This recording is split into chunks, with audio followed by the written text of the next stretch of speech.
The expanded Galactic Matrix. Hello, thank you for being here with me once more. I hope you are very well today. I am Marie. Welcome to my channel. This information can be seen as science fiction, or as the viewer sees best, and I post it for entertainment purposes only. Still, I take my information very seriously, and for whoever has eyes to see. I am writing this in English on the morning of September 24th, 2025. When most people think about the Matrix, they immediately relate it to the Matrix of Earth, as if there weren't another bigger version of the same, off-planet. I would describe reality as a series of more or less self-contained matrices, one for each civilized stellar nation that has achieved interstellar capacity and, therefore, becomes a part of a larger galactic community. But even when those interconnected civilizations, of whatever species which are compatible with each other, conserve one or another degree of identity and independence of thought and organization, they have mingled with one another for so long that the basic structure or flavor of their cultures has become quite uniform. That basic structure I am talking about and which prevails throughout the galaxy, has been created, shaped or formed by the Galactic Federation, which acts like a government behind all stellar governments, uniforming its members into having the same frame of thoughts, values, and ethics, all under the imposition of the idea of having a standard space law which acts like the basis for all interactions between its members. The Galactic Federation has sold everyone, including countless interstellar civilizations, the concept or the idea that without it, chaos and anarchy would end up destroying everyone. The Galactic Federation's main argument is that there will always be a need for treaties and alliances to unite its members to face all the challenges which exist. Challenges that go from natural disasters. One or another of the member star nations will inevitably face sooner or later, or be prepared to confront a rival organization, which may be similar to the Galactic Federation, or a simple invasive race or group of races, which may want their resources.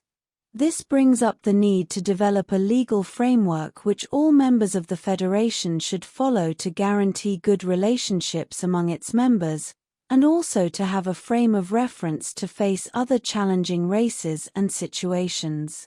This led to the development of space law as we know it today. All this sounds very nice and logical, therefore, nearly everyone liked the idea and fell for its temptations without thinking about the negative aspects of having such a galactic government ruling everyone from behind. Treaties are a good idea most of the time, but in my opinion, only when there is complete transparency and their size is manageable, and that is the first big problem with the Galactic Federation, as it is simply too large for any kind of level of transparency to exist in it, much less for any one of its members to have any degree of good understanding of how it works, and even less to have a say or even influence the whole of it. An example of this would be the Triad, which is the treaty between, or with Antares, which was mostly a standalone star nation that, until recently, depended heavily on the Galactic Federation, until it joined the Alcyone Council and its extended alliance with the super-large Urmah Confederation. The Triad is already quite large as an organization because it brings together the Alcyone Council, which is the organization and alliance between all the stellar nations within the Pleiades M45 star system, the Urmah Confederation, which brings together all the stellar feline races, and Antares. But in the case of the Galactic Federation, it has simply become way too large, as countless star nations, one after another, sought to join it over a very long time period. This caused the need to naturally develop suborganizations within the Galactic Federation to manage more localized problems and needs. An example of this would be the Alcyone Council, among countless others, but not the Urmah Confederation, as this last one only includes feline star races who have managed to conserve their culture, needs and way of being better than everyone else. This is surely thanks to the stubbornness that defines felines in general, because even when the Urmah in general are officially Galactic Federation members, they have always followed their own rules from the very start, and the Federation has not been able to force the cats into fully obeying their space law.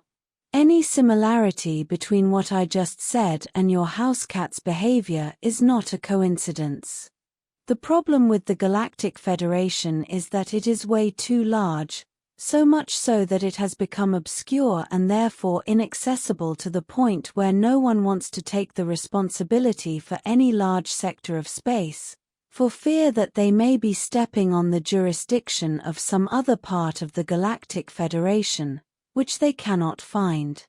So, no one takes action when a problem becomes too large, and the chaos and anarchy that the Galactic Federation was supposed to prevent starts to respawn, this time caused by that same organization. This causes big problems, because having an organization that is as unmanageably large as the Galactic Federation becomes the same thing as not having any organization at all.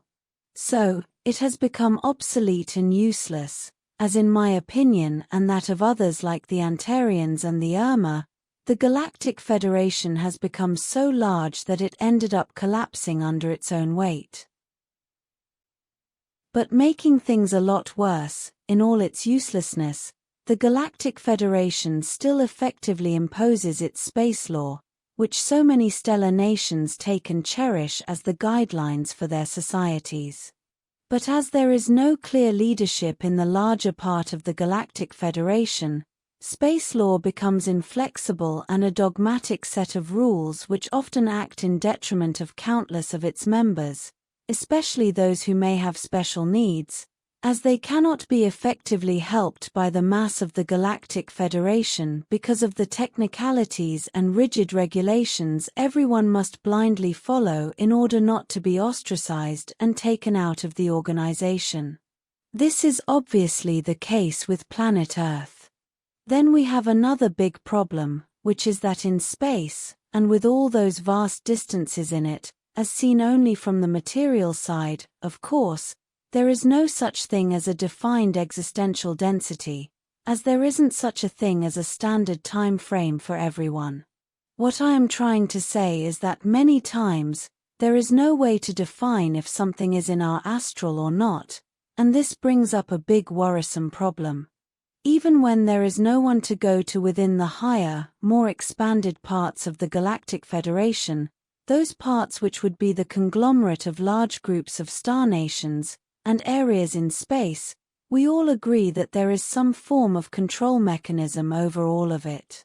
Something controlling it all from behind, and that we are not allowed to see, much less understand.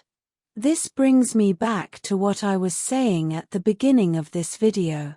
The Matrix as such is far more expanded than what every one of us is led to believe, especially those on Earth. As humans there think of the Matrix as only affecting that planet, and wrongly thinking that everyone outside of it would also be outside of the Matrix. As I said above, there is one submatrix for each stellar culture, as there is on Earth as well, within its planetary cultures. But all of them hold the same basic principles, which add up to form the more expanded galaxy-wide matrix, or larger. This brings me to another point, which I know is quite shocking to many people on Earth, and causes them to easily enter denial. The Matrix, as you all know it on Earth, as the set of rules and perception agreements which unify the perception of all souls into perceiving reality more or less the same way, exists outside of the planet as well. This gets a lot worse because the Matrix on Earth is often associated with Western culture, and what I'm getting at is to tell you that there is more, so-called Western culture outside of Earth as well, a lot more of it to the point where it has spread everywhere among the Galactic Federation members, becoming the most prevalent structure. I know it's not the exact same one as on Earth, as many elements change, and there can be big differences, because each stellar nation imposes its own flavor on it, and groups of stellar nations may agree on having basically the same social structure. But it is very much the same as Western culture as you know it on Earth, only with another softer government based on the principles of holistic societies, which use step councils, and having transcended the need for an economy as such. This is especially prevalent among human Lyrian star races, but not only, as other very different ones have adopted the same social structure, mostly as a consequence of protracted Galactic Federation influence. Of course, in space, this social model I am talking about is not called Western society. I am only using that term to be understood by all of you. I don't think it has a name, it just is, and it is what is adopted by most stellar nations when they exceed a certain level of development, especially those that have human Lyrian genetics.